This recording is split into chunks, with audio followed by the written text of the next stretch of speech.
Hey guys, welcome to the video. Today I'm just carrying on the Blackest Night saga of NWOpenings, and today we are starting on the story arc within a story arc of the Build-A-Figure Atrocitus wave of the DC Multiverse McFarlane Toys action figures, and that is starting with the Black Lantern Superman.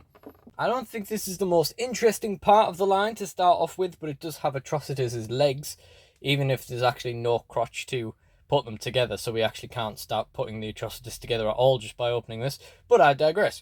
This is a wave of figures that I have had for over 2 years now.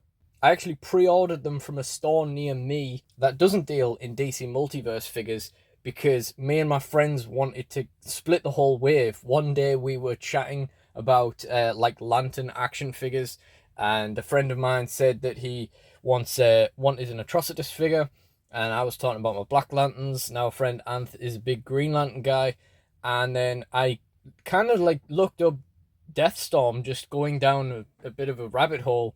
I googled it to see if anyone, like any like little sites had like an old one listed or anything, and as it turned out, the news had just recently broke at that point of this wave with a Deathstorm, Superman, Batman, Atrocitus Build-A-Figure, and even a Kyle Rayner for our friend Anth.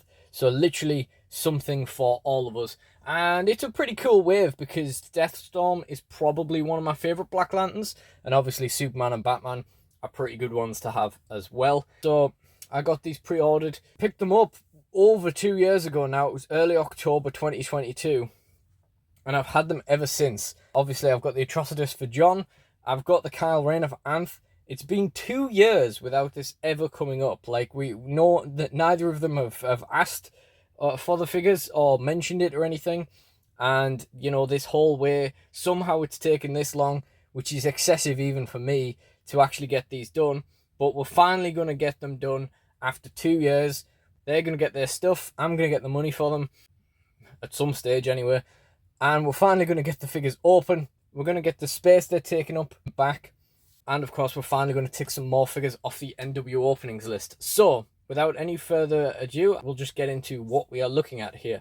So first of all, one thing I really like about this figure, once it actually came out, is that the detail on the face is so much better than it was on the initial renders, where, to be honest, it looked pretty, what's the word, like smooth.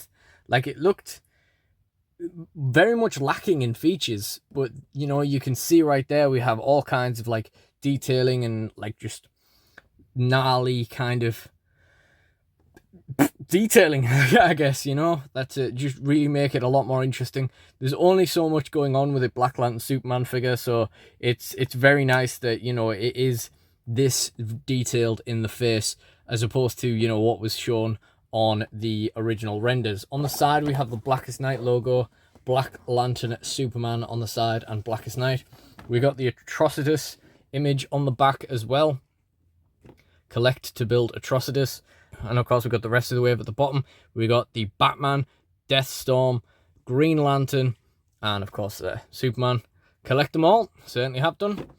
And we've got the Black Lantern Superman on the side, DC Multiverse, McFarlane Toys, and the Blackest Night logo on the top as well. These actually came out at a time when I was kind of hyped for the DC Multiverse line.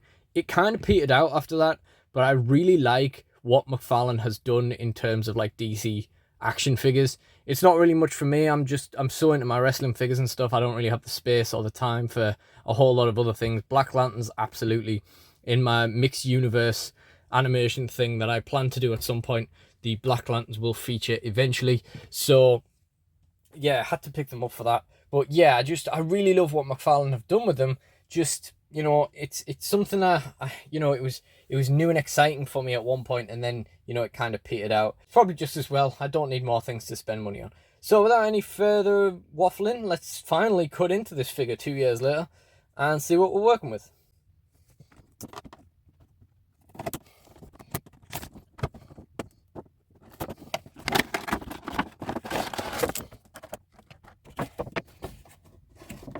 Oh, I thought this was a card that was going to slide. I mean, it is like a backing card. There is like a comic scene thing I'm going to use this because I don't really like this set dressing for non-wrestling stuff. Actually, it's really stuck in there. Right, there we go. Now, what's interesting is, as you can kind of see from the backing card here, that we're actually going to have to destroy to get this thing out. So actually, this isn't going to work as a good backdrop anyway. But as you can see from this, it's actually Kal-El from Earth 2, Black Lantern Superman here, which is interesting because it doesn't really look anything like him. I mean, I know it's a zombified Superman, whichever way you slice it, but, you know, by definition, he has a lot of grey hair around the sides to kind of, you know, show off the difference. This is literally a dead version of him with no grey hair. So, very interesting. I guess maybe his hair got lanternized as well. We have also got a stand in there. Fairly basic, got the nice DC logo on there. Not really quite as interesting as the stands that came with the old Blackest Night action figures. But, you know, it is what it is. So, we're just going to cut all these ties. You see these capes flowing through the back there, nice and ragged. That really feels like it could easily break. Yeah, we're going to cut off the ties. Looks like it might actually be easy to go in through the front, which I hate doing, but there is actually, you know, a bit of leeway around them. Whereas at the back, it's very tight. I'm going to try and, like, very delicately get him out without, like, bending that cape or anything, or bending his joints or anything. It's kind of a bit precarious, that. Like, I understand why they've done it that way, but, like, ew, I don't really like it. You know what? In fact, actually, I'm going to play it safe. I'm just going to cut him all the way out. I've literally just cut a flap out behind him, and I'm just going to push that top half out that way, the rest of the way. And his feet are still tied in. That would have helped when I was cutting the entire box to shreds. Over 9 minutes, and all I've done is get the figure out of the box. Finally straighten up that wrist that has been driving me crazy for 2 years. Oh, what is that knee? Ooh, ew. Oh, it does that thing where the knee kind of overbends. Ugh. Not like that. Okay. And now we just need to get Atrocitus's legs out. Okay, so let's get into this. Now, I don't know if it's his zombified skin or whatever, but the lighting is looking so much more yellow than usual, so I do apologize for that. Anyway, this is the first DC Multiverse figure we've opened on the channel, although, ironically, even with the amount that I've talked about how long it's taken me to open these figures, they're actually not the ones I've had the longest. There are still people that have been waiting longer. And in fact, actually, for me, by the time this video goes out, you should have already had a couple of Black Lantern videos out.